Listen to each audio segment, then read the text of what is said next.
With no further ado, then I'm going to ask Attorney Rachel Baird to come, and she's going to discuss some legal and practical topics related to the assessment issues that affect the rights and responsibilities of taxpayers in the town of Enfield.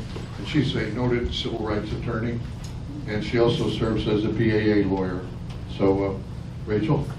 Thank you, Tom. Thank you, Donna. Well, I have been representing the BAA since last year. I've attended some town council meetings as well as a workshop in June. You got to be higher to your face. Okay, is this better? Yes. Everybody can hear me now. Yeah. Okay, so my name is Rachel Baird. I've been representing the BAA for about a year now. And I've been asked tonight to address 4 issues that have popped up in the report, and there's been some attention given to them. And they are somewhat legal issues, if not entirely legal issues in certain aspects. And so I'm going to focus just briefly tonight on trespass. And by trespass, I mean what right or under what circumstances can an assessor come onto private property to assess property.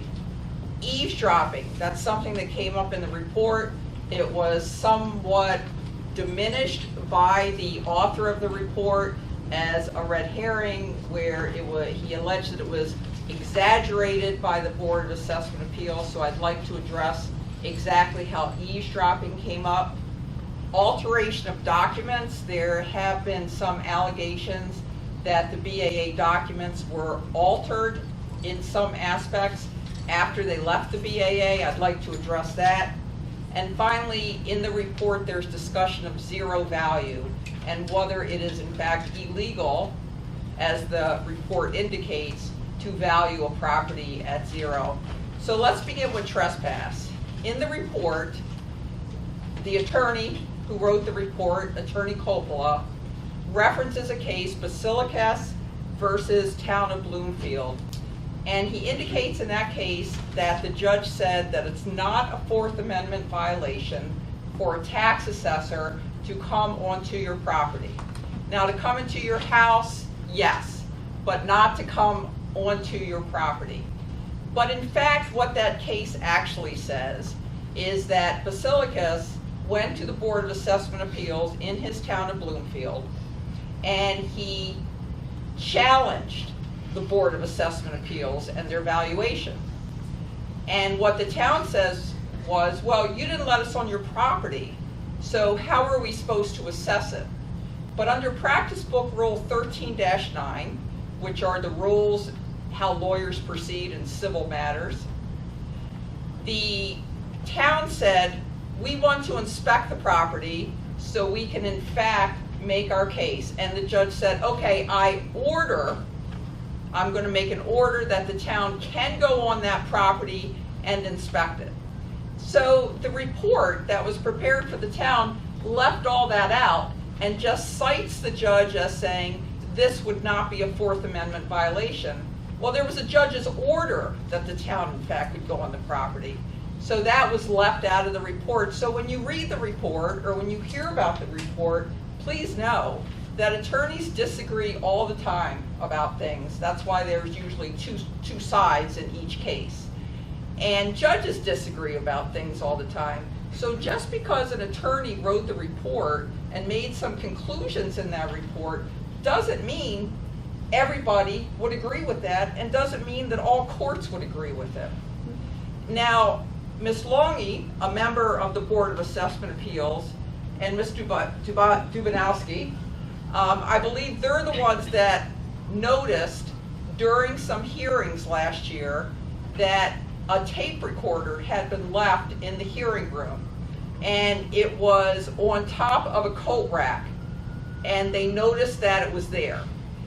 And they learned that it in fact belonged to the tax assessor and was put there by the tax assessor. And in the interviews that they gave with regard to the report, they told Attorney Coppola about this, and in his words, it was greatly exaggerated what actually happened. he actually said, based upon the totality of the evidence, we find these accusations to be exaggerated at best. Well, eavesdropping is defined as mechanical overhearing. And mechanical overhearing is when you put a device in a room and you leave the room and the people in the room can't see the device and don't know they're being recorded, and they talk freely. And we're not talking about a BAA meeting, we're talking about breaks where people are in the hallway or making phone calls to people, and these recorders are there recording and people didn't know about it. And that's what Ms. Longy noticed, and that's what Ms. Dubanowski noticed.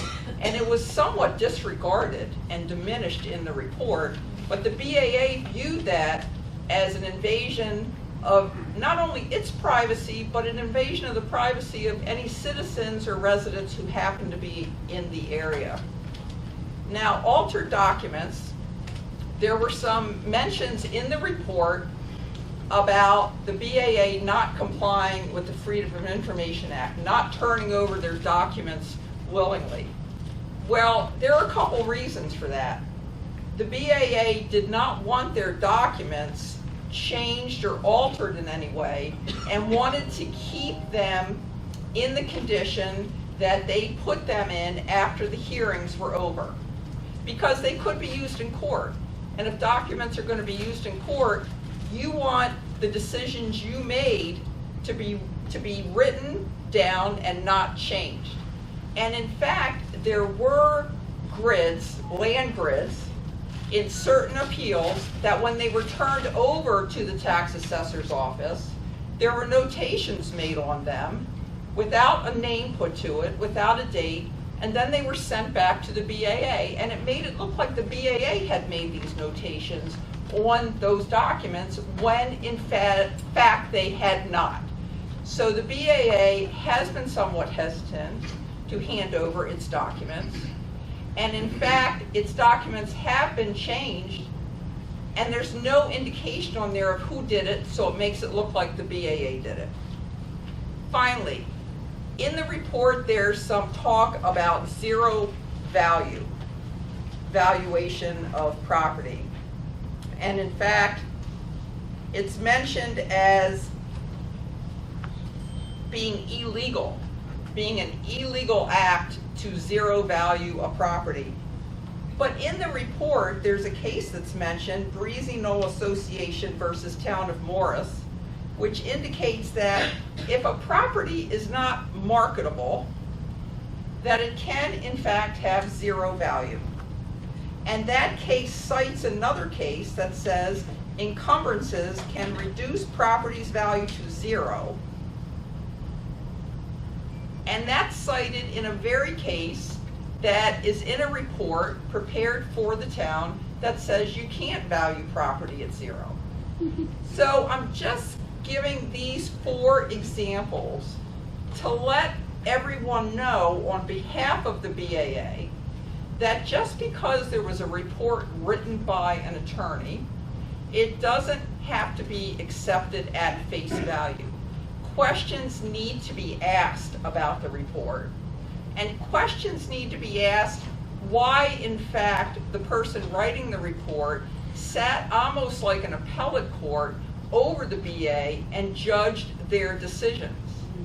We have a process whereby taxpayers have their property assessed, and their first line of appeal, the most effective, inexpensive, and expedient line of appeal, is to the Board of Assessment Appeals. There's no fee, a lot of people don't hire lawyers, and it's comfortable, and you go in there and you make your case. And if you still don't like that case, then you can go to Superior Court where it gets a little more complex. And for the BAA, from their position, to have a report that basically is sitting in judgment of their decisions when it's their jurisdiction and their province to make these decisions, and if anybody doesn't like it, they go to the Superior Court, and by anybody I mean taxpayers. That is one of the issues that the BAA wanted me to point out tonight and wanted to make sure everyone recognize that just because there is a report and just because money was spent on that report by the town doesn't mean that we have to accept the report at face value. And please, please continue to ask questions about what is in the report. Thank you.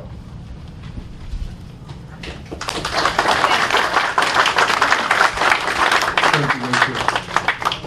Okay, now we're